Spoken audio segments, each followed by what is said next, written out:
Friends, 197 days of war. Let us start from south, that is Kherson. As per ISW latest map, there is no change on the ground from either side. As far as the Ukrainian bridgehead is concerned, through which they burst into Andriivka cauldron, exists, and there is an analysis that is going around, which says that Ukrainians' aim was not to take over the Kherson as such, but to deplete the Russian military power, and in addition to destroy the Berislav Bridge, which is 50 kilometers east of Kherson city, with almost 2 kilometers of width. And this bridgehead, if it is destroyed or controlled by the Ukrainians, will stop Russian movement further in south and as well as on the rest of the front. I wonder on this analysis, but this is the present analysis as far as the south counteroffensive is concerned, which seems to have fizzled out. Coming to north, that is Kharkov, ISW says that Ukrainians have control over Volokho Yar and Semenivka. That is the work of yesterday's counteroffensive, and by now they hold 20 kilometers long strip starting from west of Izium to north.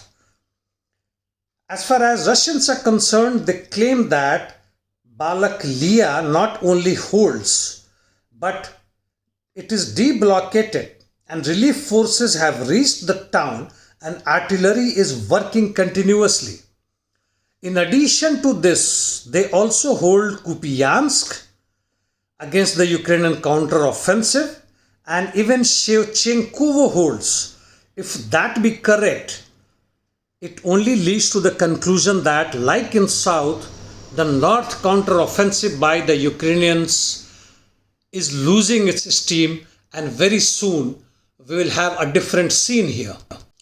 Coming to east, the ISW map and other informations says that the Russians have managed incremental gains on Marinka, Avdiivka, Bakhmut after fully taking over Kodyma, and it shows that the Russian counteroffensive, or rather offensive, in east, starting from northeast to southeast, is continuing as before, not hindered by the Ukrainian counteroffensive in north or south. That is all in nutshell from the ground. Other informations: Zelensky has hailed good news from Kherson. Well, that is his happiness. Ukrainian military chief in the meantime has said that limited nuclear war can't be ruled out.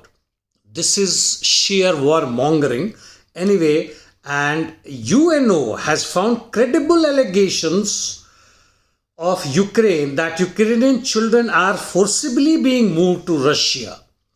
I wonder why Russia does not take away the Rohingyas and Indian other refugees which have come from Bangladesh in 1971, on which Indian regime, as well as like in MAGA, in Trump regime, they have been shouting against Mexicans.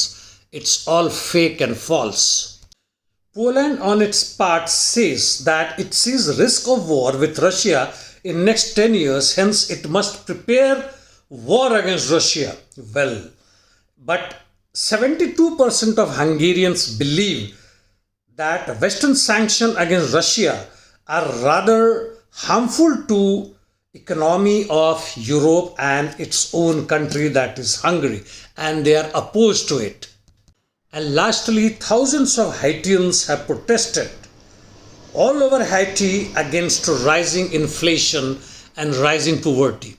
Thank you, friends. See you tomorrow.